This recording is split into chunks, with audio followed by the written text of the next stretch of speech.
At Christmas dinner, my father told me, "You're a burden, leave." The next day, I moved out and canceled over $500 in monthly payments they relied on.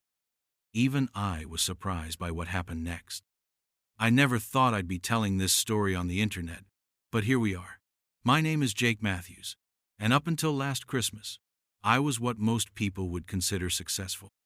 At 27, I was making six figures as a senior software developer at a growing tech company in Boston. I had a girlfriend I adored, a decent apartment downtown, and enough savings to feel secure. From the outside, everything looked perfect. But there was one complicated aspect of my life that few people knew about: my relationship with my parents, particularly my father, Richard. Dad had been a military man his whole life, retiring as a colonel after 30 years of service. He ran our household the same way he ran his units, with strict discipline, high expectations, and little room for emotional expression. My mother, Linda, worked part-time as an accountant, but mostly focused on keeping the peace between Dad and everyone else. Growing up, nothing I did was ever quite good enough for him. I played baseball, made varsity, but wasn't team captain. I graduated with honors, but not at the very top of my class. I got into a good college, but not an Ivy League. Each achievement came with a "but" attached to it when filtered through my father's perspective. My sister Emily somehow managed to escape the worst of his criticism, maybe because she moved across the country for college and only came home for holidays.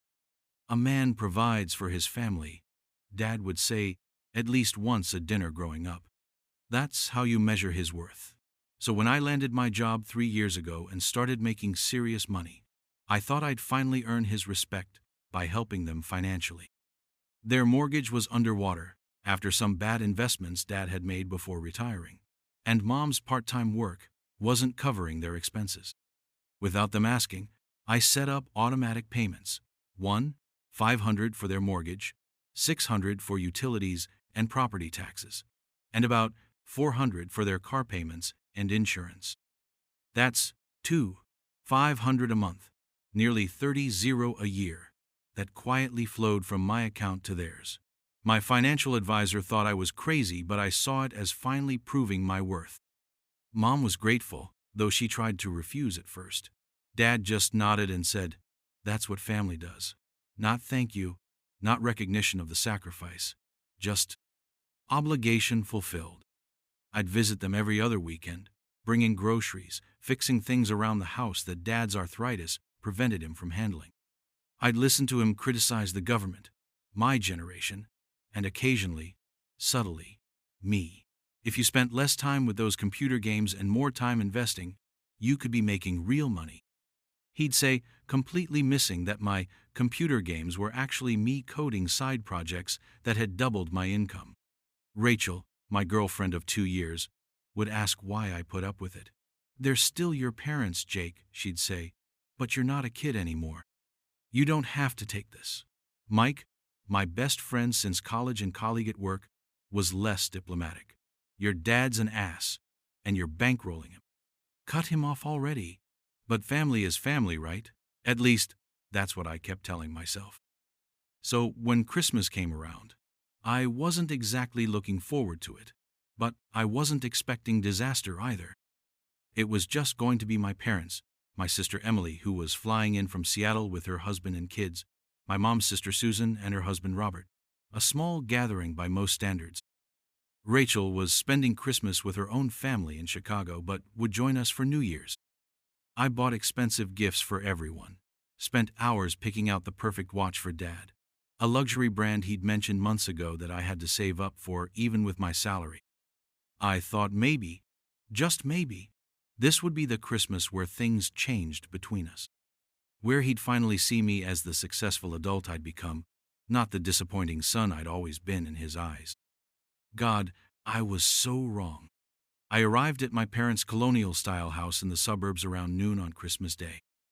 The driveway was already filled with cars. Emily had arrived with her family, and Aunt Susan and Uncle Robert were there too. I parked on the street, grabbed the carefully wrapped presents from my trunk, and took a deep breath before walking to the front door. Mom answered my knock with her practiced smile that never quite reached her eyes these days. Jake! Honey! Merry Christmas! She hugged me tightly, whispering, Your father's in one of his moods. Just tread carefully, okay? My stomach instantly nodded, but I nodded and stepped inside, plastering on my own fake smile. The house smelled like it always did on Christmas, pine from the tree, cinnamon from Mom's famous rolls, and the rich aroma of turkey roasting in the oven. For a second, I was transported back to happier Christmases from my childhood, before Dad's retirement, before the financial struggles, before I became the family ATM. Uncle Jake! My niece and nephew attacked my legs with hugs while I carefully balanced the presents. Emily came to my rescue, taking the packages and giving me a knowing look. How are you holding up? She asked quietly, as the kids ran back to whatever Christmas movie was playing in the living room. I'm fine, I lied. How bad is it today? She sighed. He's been complaining about his pension checks, the neighbors, the government. You know, the greatest hits. Just avoid talking about money or politics, and you should survive until dessert. I nodded and headed to the living room to say hello to everyone else. Aunt Susan gave me a warm hug, and Uncle Robert clapped me on the shoulder. Dad was in his recliner, watching the football game, barely acknowledging my presence with a grunt when I said hello. I placed his gift, the expensive watch I'd spent months saving for, under the tree with the others. Dinner was scheduled for 3:00, so I helped Mom and Emily in the kitchen while making small talk. I told them about my recent promotion, carefully avoiding mentioning the substantial raise that came with it. Experience had taught me that any discussion of my finances would inevitably lead to Dad making some comment about how I should be saving more, or investing better, or helping them out more.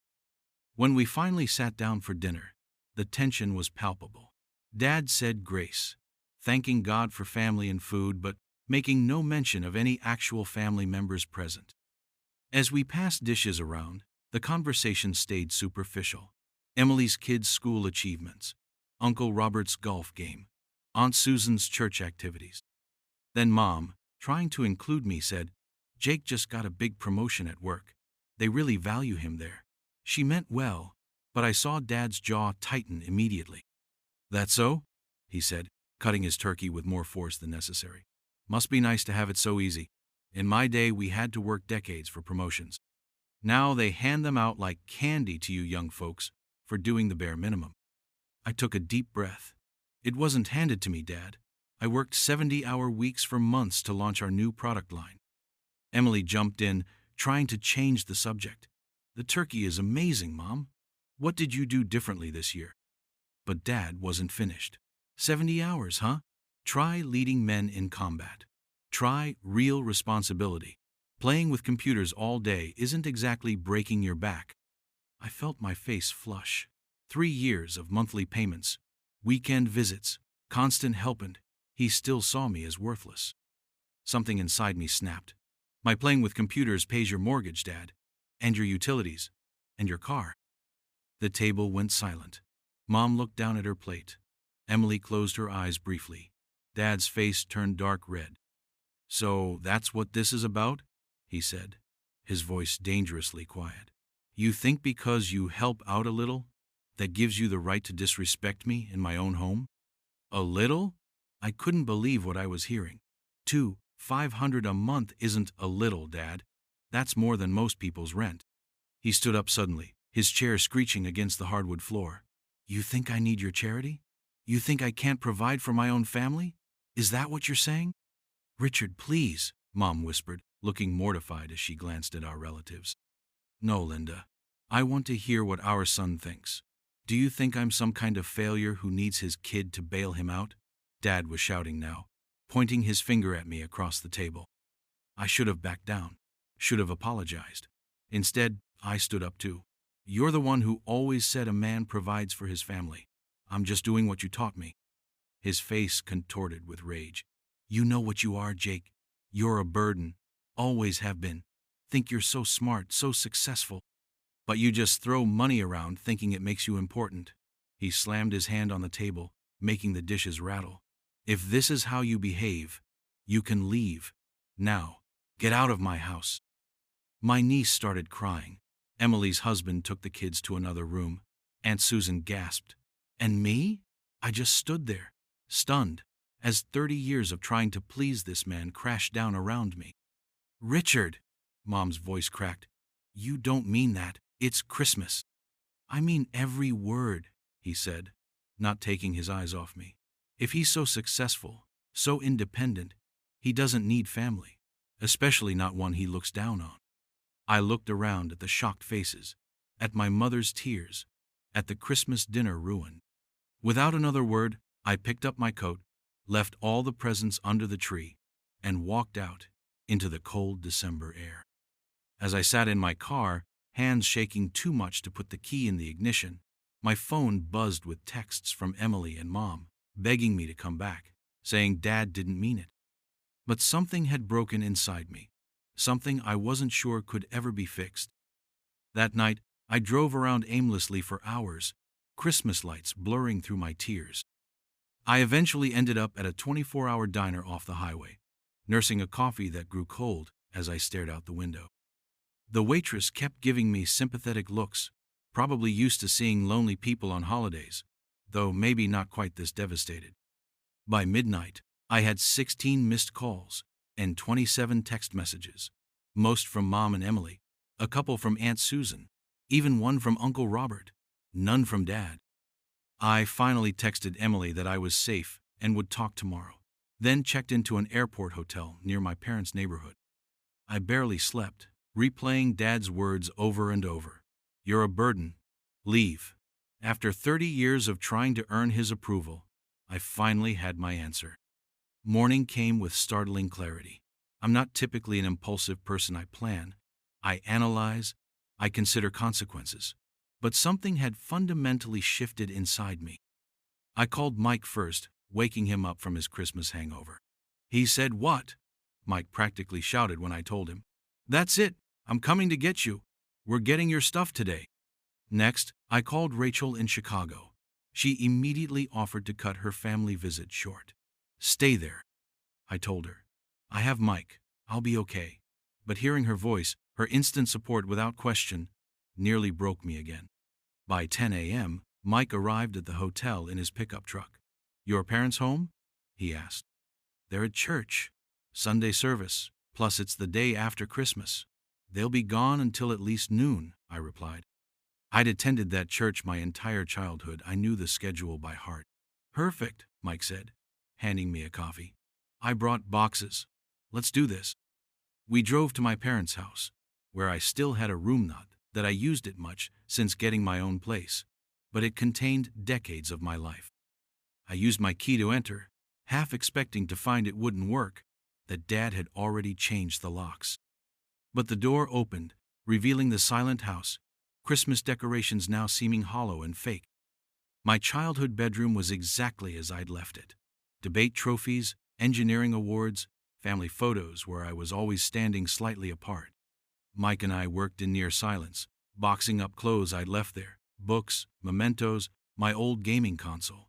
I took only what was undeniably mine, leaving behind anything purchased by my parents. As I packed my high school yearbooks, I found an old Father's Day card I'd made in woodshop class when I was 14. "World's greatest dad," it said. The painful irony made me laugh bitterly. "What?" Mike asked, looking up from wrapping my debate trophies in newspaper. "Nothing," I said, tossing the card in the trash can.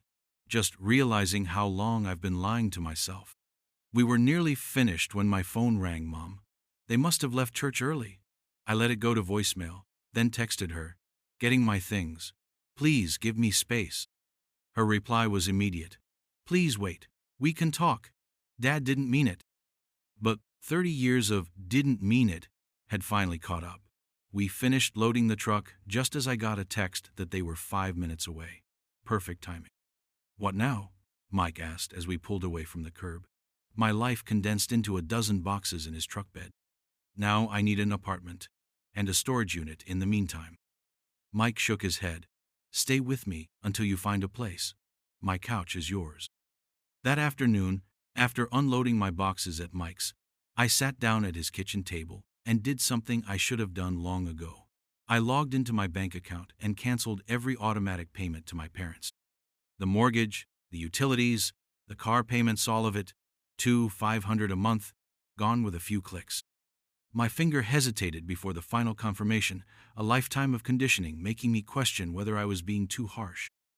Then I remembered Dad's face as he called me a burden, as he ordered me to leave on Christmas Day, in front of everyone. I clicked, confirm. That evening, I got a call from Mrs. Hernandez, a client I'd helped set up a website for her small business last year. She mentioned she had a garage apartment for rent if I was interested. It's not fancy, she warned, but it's furnished and private. I viewed it the next day, a small studio above a detached garage, with sloped ceilings and a kitchenette barely big enough to turn around in. But it had a separate entrance, came furnished, and most importantly, wasn't my parents' house or Mike's couch. I signed a month-to-month lease on the spot. By December 27th, just 2 days after Christmas, I had moved out completely, changed my phone number, and cut off financial support to my parents. It felt both terrifying and liberating, like jumping off a cliff and discovering mid-fall that you might actually have wings. Rachel flew back early anyway, showing up at my new apartment with takeout and a bottle of sparkling cider. "To new beginnings," she said, clinking her glass against mine as we sat on the floor, my few possessions still in boxes around us. I smiled, but inside, I was wondering if I'd just made the biggest mistake of my life. The first week in my new place was a blur of work, setting up utilities, and adjusting to the strange silence of being truly on my own. I'd had my own apartment before, of course, but there had always been that lingering connection, weekend visits, daily texts from Mom, and most significantly, those automatic payments tethering me to my parents' household. When New Year's Eve arrived, Rachel and I stayed in, ordering pizza and watching the ball drop on my laptop, since I hadn't set up a TV yet. As midnight approached, I checked my bank account on my phone, an oddly liberating ritual now that I was keeping that extra $500 each month. It felt like finding money I didn't know I had, even though I'd been aware of every cent flowing out. "What are you going to do with the extra money?" Rachel asked, peering over my shoulder at the balance. I shrugged. "I don't know. Save for a house maybe, or invest it." I couldn't help but think how Dad would react to that, probably criticize whatever investment strategy I chose. The first indication that my parents had noticed the financial change came on January 3rd, when their mortgage payment was due. I received a text from Mom. "There seems to be a problem with the bank transfer. Can you check on it?" No mention of Christmas.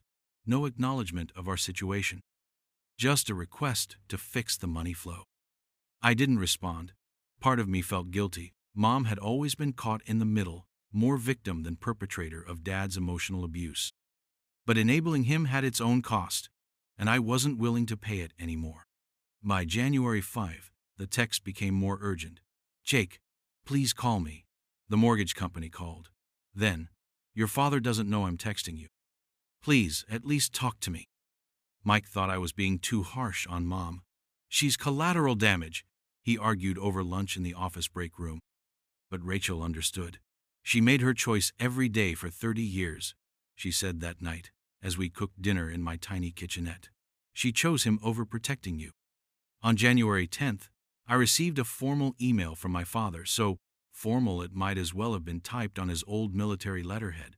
No apology, just a stern reminder that family commitments are not entered into lightly nor terminated without discussion. He detailed the financial arrangements we'd agreed upon, though I'd volunteered them, not agreed to them, and expected prompt resolution of this oversight. Oversight, as if cutting off $500 a month after being told I was a burden was some kind of clerical error. I drafted a dozen responses, ranging from a single expletive to a lengthy itemized list of every emotional wound he'd inflicted over 3 decades. In the end, I sent nothing. Silence felt more powerful than any words I could muster. By mid-January, the financial impact was clearly being felt. Emily called, her voice tight with stress. "Mom's freaking out. They might lose the house. Dad's too proud to admit there's a problem, but they're behind on everything." She paused. "I don't have that kind of money to help, Jake. Not with the kids and everything." That's not your responsibility, I said. Or mine. I know what he said was awful, she replied. But this is their retirement we're talking about. A retirement they didn't plan for, I pointed out. Dad made six figures for decades. Where did it all go? Bad investments? Pride? Keeping up appearances? That's not on me to fix. The conversation ended with both of us frustrated. Emily had always been the peacemaker, but this rift seemed beyond her powers of reconciliation. The reality of my parents' financial situation became clearer when Aunt Susan called next. Unlike my sister, she didn't mince words. Your father's a proud fool, she said bluntly. Always has been, but your mother doesn't deserve to suffer for it. What about me? I asked. Did I deserve what he said? What he's always said? She sighed. No, honey, you didn't. But cutting them off completely? They're scrambling. Your dad's looking for part-time work, but at his age and with his health. That was news to me. What health issues?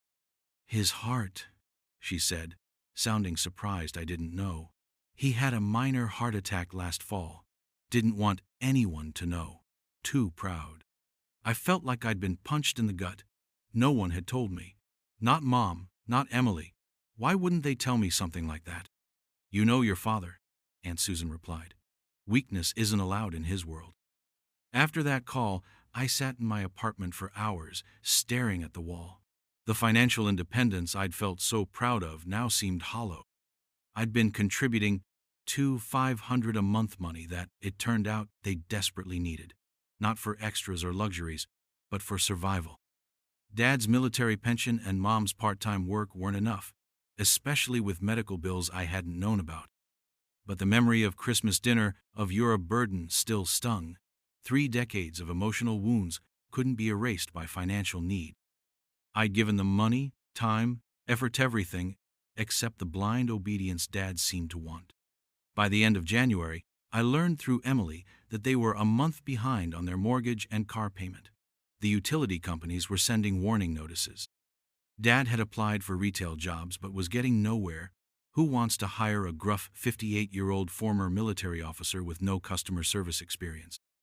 I sat with Rachel on a Sunday afternoon, spreadsheets open on my laptop, calculating what my parents needed versus what I could afford to give if I decided to give anything at all. You know, Rachel said gently, helping them financially doesn't mean you have to let them back into your life emotionally. You can set boundaries. I nodded, but wondered if that was really possible with someone like my father. In his world, money was control. Giving it meant he had power over me. Needing it meant I had power over him. There was no middle ground in his mind. No concept of support without strings. As January turned to February, I realized I was facing a decision that would define not just my relationship with my parents, but my relationship with myself. Who did I want to be? The dutiful son who paid for approval that never came?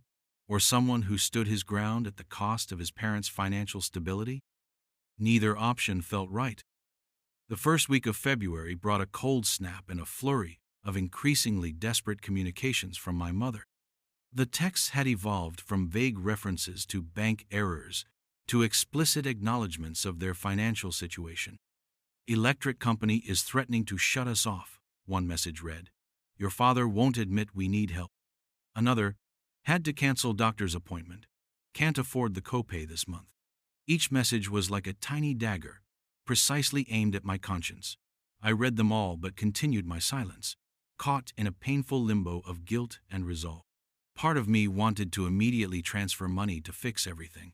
Another part remembered 30 years of emotional neglect, culminating in that Christmas Day rejection. Mom's approach shifted between guilt trips and olive branches. Remember when you were 10 and had pneumonia? I stayed up 3 nights straight with you, one text read. Then, I made a batch of those peanut butter cookies you always loved. Wish you were here to have some. Dad's communication style, however, remained consistent, aggressive, then silent.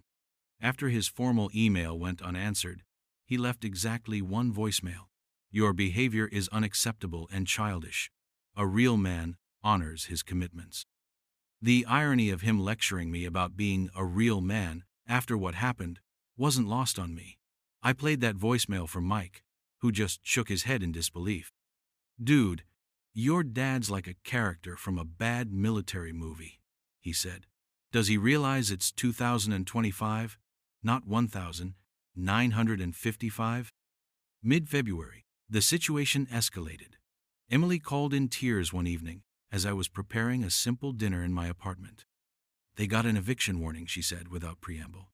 60 days to catch up on the mortgage or foreclosure proceedings begin. I sat down heavily on my single kitchen chair. I thought they owned the house outright? They did, but Dad took out a second mortgage 5 years ago for some investment that went bad. He never told anyone until it was too late. She sounded exhausted. I sent them what I could, but with preschool costs for the kids. "It's not your responsibility," I said automatically, though my resolve was weakening. "Maybe not," she replied, "but it's reality. And whatever Dad did, Mom doesn't deserve this." After that call, I couldn't sleep. I kept thinking about Mom, who, despite her enabling of Dad's behavior, had shown me love in her own quiet ways. The cookies when I was sad. The proud smile at my college graduation that contrasted so sharply with Dad's critique of my choice of major. The Christmas mornings where she'd sneak me an extra special gift that was just from her, not from Mom and Dad.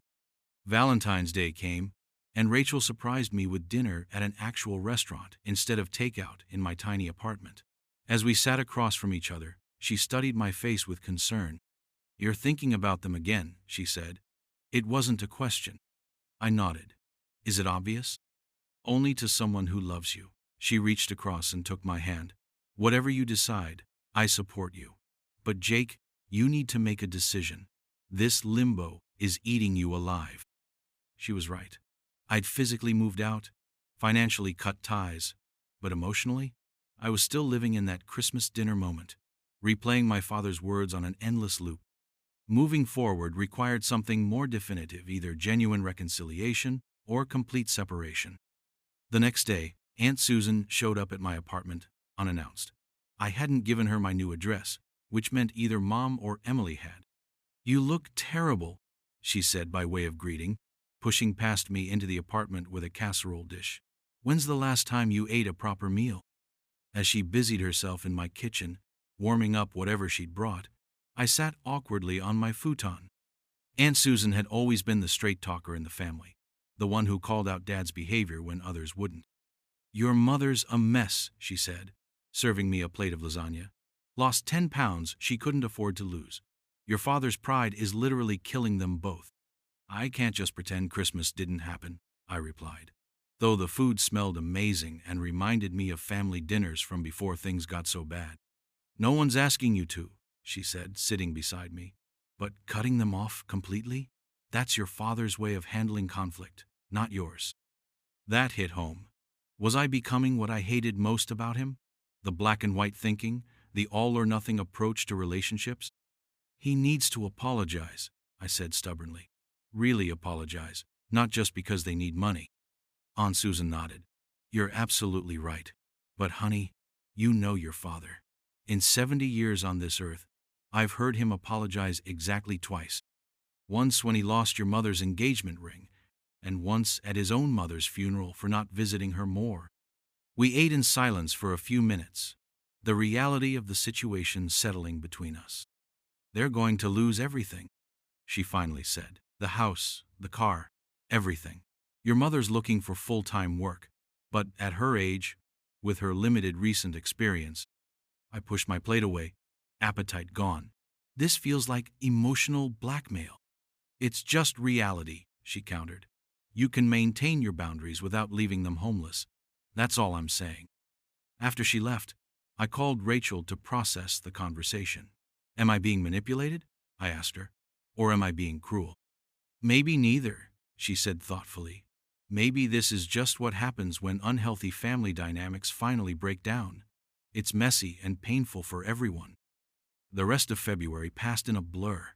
I threw myself into work, taking on extra projects that kept me at the office until 9 or 10 at night. My boss, Daniel, eventually called me into his office, concerned about burnout. "Whatever's going on in your personal life," he said, "grinding yourself down won't fix it." He was right, but work was the only place where things made sense. Code either worked or it didn't. Problems had solutions. Unlike family, where wounds festered for decades and simple conversations became minefields. As March began, I spent my first birthday ever without any acknowledgement from my parents. No card, no call, though Mom did text. "Thinking of you today. Miss you." I stared at those words for an hour before closing the message, unsure how to respond or if I even wanted to. That night, Rachel threw me a small surprise party with Mike and a few other friends. As I blew out candles on a store-bought cake, I made a silent wish for clarity. The financial standoff couldn't continue indefinitely. Something had to give, either my resolve or my father's pride. I just never expected what happened next.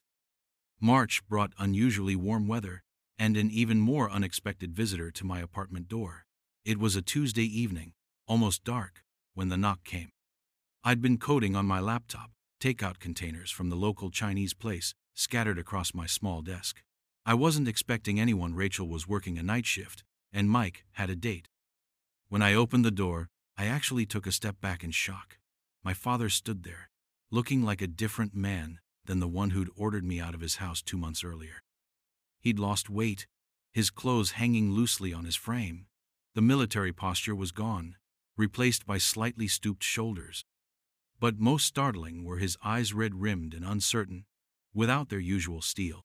"Jake," he said, his voice rougher than I remembered. "May I come in?" I stood frozen for a moment, 1,000 responses flashing through my mind, most of them angry. But curiosity won out, and I stepped aside wordlessly to let him enter.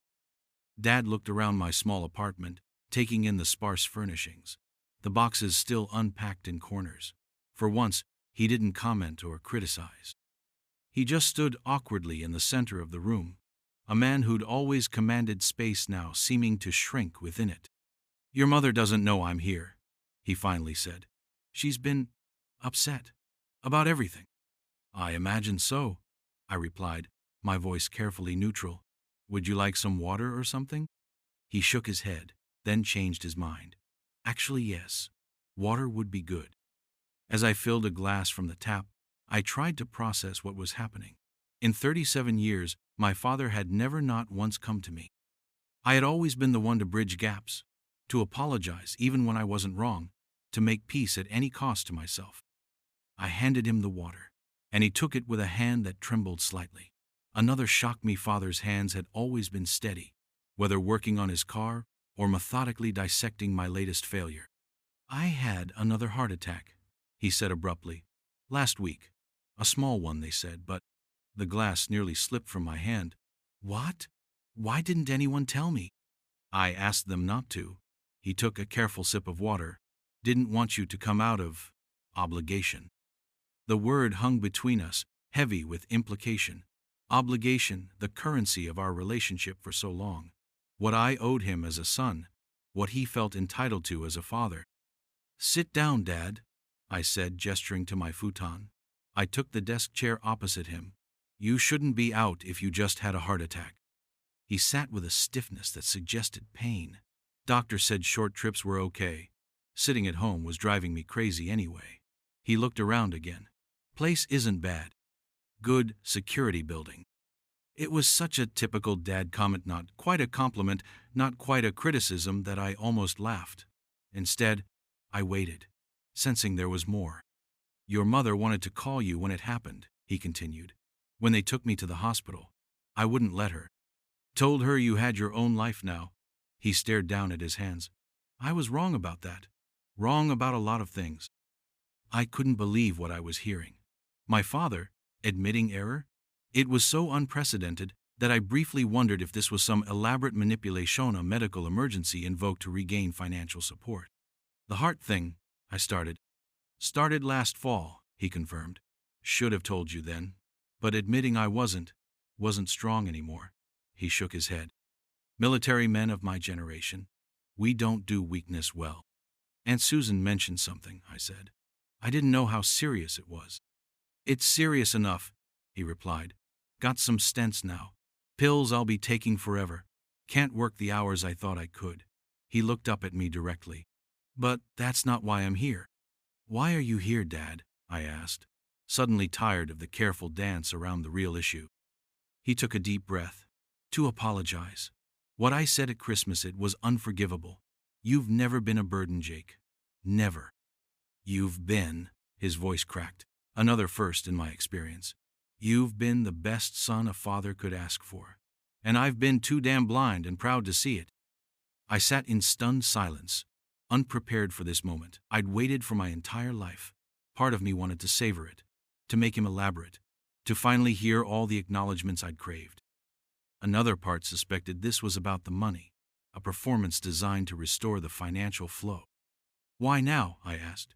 Is it because you need the money? He flinched as if I'd struck him. We do need the money, he admitted. Won't lie about that. Losing your help hit us hard. But that's not, he broke off, collecting himself. Your mother made me see some things. About how I've treated you. Not just at Christmas, but your whole life. Mom? I was skeptical. She'd always been the mediator, never confronting him directly. When you left, she changed. Stopped covering for me. Said if I drove you away for good, she wasn't sure she wanted to stay either. He looked down at his hands again. 40 years of marriage, and I never saw her that angry, that hurt. I tried to imagine my soft-spoken mother delivering such an ultimatum and couldn't quite picture it. She said that? Among other things. A ghost of a smile crossed his face. Your mother's got quite a vocabulary when she's pushed too far. Told me I'd spent your whole life making you prove yourself to me, and the one time you needed me to show up as your father, I threw you out. The accuracy of that assessment hit me hard. It was exactly what had happened, not just at Christmas, but for 30 years. She's right, I said quietly. I know, Dad set his water glass down carefully. I've been seeing someone, a therapist. He said the word like it was foreign, uncomfortable in his mouth. VA, set it up. Turns out old soldiers have a lot of baggage, stuff I've been taking out on you. I couldn't process what I was hearing. My father, who once said therapy was for people too weak to solve their own problems, was voluntarily seeing a therapist? That's good, I managed.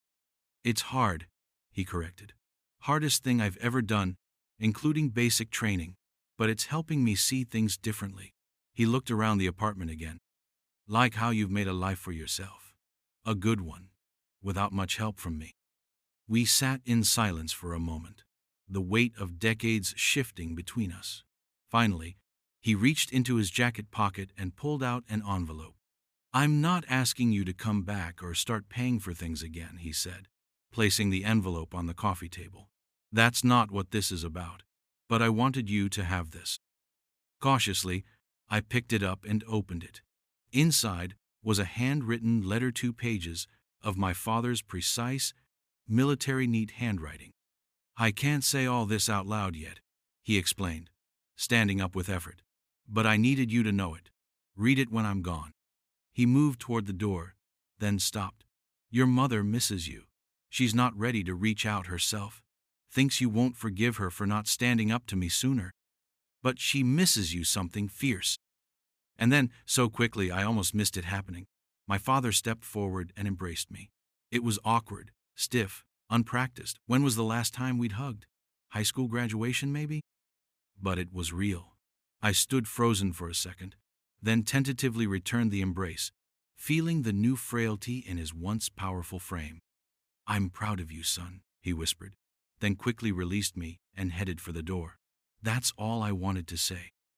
After he left, I sat down with the letter, hands shaking almost as much as his had been.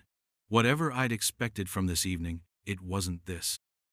The father I knew didn't apologize, didn't admit weakness, didn't change. Yet the letter in my hands suggested otherwise. As I began to read his words, raw, honest words about regret and pride and fear, I realized that maybe, just maybe, something had truly shifted. Not just in him, but in the possibility of what our relationship could become. Dad's letter changed everything. I read it 7 times that night, each reading revealing new layers of a man I thought I knew but clearly didn't. He wrote about his own father, a coal miner, who'd come home covered in black dust and disappointment, whose only legacy to his son was the belief that a man's worth was measured by his ability to provide. He wrote about the war, about watching friends die, about coming home to a country that seemed increasingly foreign to him. And he wrote about me, how my computer skills intimidated him, how he'd masked his confusion with criticism, how he'd been secretly proud of everything I'd accomplished but hadn't known how to say it. The next morning, I called Rachel before work. "My dad came to see me last night," I told her, still processing the visit myself. "What? Are you okay?" Her concern was immediate. I don't know what I am," I admitted. "He apologized, Rachel. Actually apologized. And he's seeing a therapist." "Wow," she said, clearly as shocked as I had been. "That's unexpected." "He had another heart attack," I continued. "Didn't want me to know. And apparently Mom threatened to leave him if he didn't fix things with me." Rachel was quiet for a moment. "So what now? Are you going to help them financially again?" It was the question I'd been asking myself all night. I don't know. Part of me wants to. But another part is afraid that if I just step back in with money, nothing really changes. "That's valid," she said. "Maybe there's a middle path? Some way to help without going back to the old pattern?" That conversation sparked an idea. Later that day, I called Emily to get Mom's new cell numbers. He'd changed it recently when they had to switch to a cheaper phone plan. When I called, Mom answered on the first ring, as if she'd been waiting. "Jake?" Her voice was hesitant, hopeful. "Is that really you?" "It's me, Mom." I felt a lump in my throat. "Dad came to see me yesterday." "He did?" She sounded genuinely surprised. "He's been so secretive lately, going to appointments he won't tell me about. I thought—" She stopped herself. "You thought he was hiding something about his health?" "Yes," she admitted. "The doctor said stress makes his condition worse, and we've had plenty of that." She paused. "Jake, about Christmas." "It's okay, Mom." "Well, it's not okay. But we don't have to talk about it right now. I want to propose something." I outlined my idea: family counseling. Not just me returning to the fold with checkbook open, but all of us working together to address the decades of unhealthy patterns. To my surprise, she agreed immediately. "Your father might be harder to convince," she warned. "He's already seeing a therapist on his own," I pointed out. "Maybe he's more open to it than we think." Setting up the first session was awkward. I found a therapist who specialized in family reconciliation and offered to pay for the sesunsa, different kind of financial support than before. Dad initially balked, but his own therapist apparently encouraged him, and he eventually agreed to try just one session. That first meeting, in early April, was one of the hardest things I've ever done. We sat in a comfortably furnished office, Mom, Dad, and me, while Dr. Patel guided us through territory that felt like emotional minefields. Dad was stiff and formal at first, falling back on military jargon when emotions ran high. Mom cried several times. I vacillated between anger and hope. "Family patterns don't develop overnight," Dr. Patel reminded us, "and they won't be resolved overnight either. This is the beginning of a journey, not the destination." We agreed to weekly sessions, a commitment that felt both daunting and necessary. After that first meeting, I invited my parents to a nearby diner for coffee. It was awkward, with long silences and careful conversation about neutral topics: the weather, a new store in their neighborhood, Rachel's nursing work. But it was a start. The financial situation remained urgent. During our second therapy session, we finally addressed it directly. "I can't go back to before," I told them. "I can't be responsible for all your expenses again." Dad nodded, surprising me. "Wouldn't expect that. It wasn't right before, putting that on you." "But we do need help," Mom admitted. "The foreclosure notice." Dr. Patel helped us negotiate a new arrangement. I would cover their mortgage temporarily, not as a gift, but as a loan with specific terms. Dad would work with a financial advisor, another expense I offered to cover, to restructure their debts and create a sustainable budget. Mom would increase her hours at the accounting firm. And crucially, We would revisit the arrangement every 3 months, with full transparency about where things stood. "This feels more equal," Dad said afterward, clearly working to find the right words. "Not charity, a family supporting each other." The therapy sessions continued, sometimes productive, sometimes painful. We unearthed old hurts I'd forgotten, and patterns so ingrained they felt like part of our DNA. Dad struggled to express emotions directly, often writing letters between sessions when conversation failed him. Mom revealed her own resentments at being caught between her husband and son for decades. Easter arrived, the first holiday since Christmas. Rachel came with me to my parents' house, squeezing my hand reassuringly as we approached the front door. The gathering was small, just the four of us, and the conversation sometimes stilted, but the old tension had transformed into something different. Not comfort exactly, but a shared determination to try. After dinner, Dad took me aside to the garage, his workshop where I'd rarely been welcome as a child. From a drawer, he pulled out the watch I'd given him for Christmas, still in its box. "Didn't feel right wearing it," he explained. "Not after what I said, but I'd like to now, if that's okay." It was a small gesture, but I recognized the effort it represented. "It's yours, Dad. Always was." He put it on carefully, adjusting the band. "Looks good," I offered, and he nodded, the ghost of a smile crossing his face. By May, our new arrangement had stabilized somewhat. The immediate financial crisis had passed. The mortgage payments were current, utilities restored to good standing. Dad's health had improved slightly, with proper medication and reduced stress. The therapy continued, sometimes moving forward, sometimes circling back through old grievances. Rachel and I were having dinner in my apartment. I'd finally bought a small table and chairs when she asked the question I'd been avoiding. "Are you going to move back to your old place, now that things are better with your parents?" I looked around the apartment. It was small, yes, but it had become mine in a way my previous places never had. This space represented independence, not just financial but emotional. "No," I said, surprising myself with the certainty. "I need to keep this separation, not because I'm angry anymore, but because it's healthier for all of us." She nodded, understanding. "And us? We've been practically living together since all this happened." It was true. What had started as emotional support during a crisis had evolved into something more permanent. Her clothes filled half my closet, her nursing textbooks lined my shelves, her favorite food stocked my refrigerator. "Move in," I said impulsively. "Officially. We can look for a bigger place if you want, but I like having you here, all the time." Her smile was answer enough. The following Sunday, I invited my parents to dinner at my apartment, the first time they'd visited since I moved out. Mom brought dessert.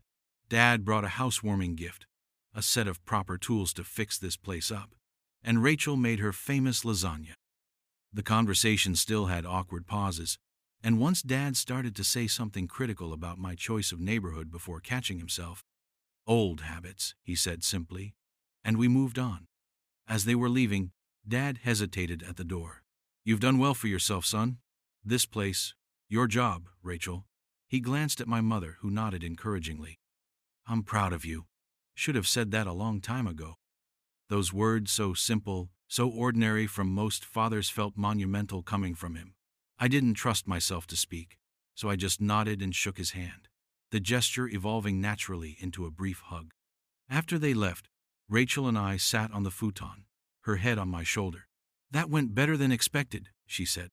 "Yeah," I agreed. "It did." We weren't fixed. The therapy would continue. The financial situation remained precarious. Old patterns still emerged in moments of stress. But something fundamental had shifted, not just in my parents, but in me. I'd stood up for myself, set boundaries, and discovered that family ties could bend without breaking. The 2,500 I now provided came with clear conditions and expectations. The emotional support I offered came with similar boundaries, and both felt more genuine, more sustainable than before. As Rachel and I planned our evening, my phone buzzed with a text from Mom. "Thank you for dinner. Your father enjoyed it more than he'll admit. Love you." Such a simple message, but one that reflected our new reality, more honest, more direct, built on choice rather than obligation. I texted back, "Love you too, Mom. Talk soon."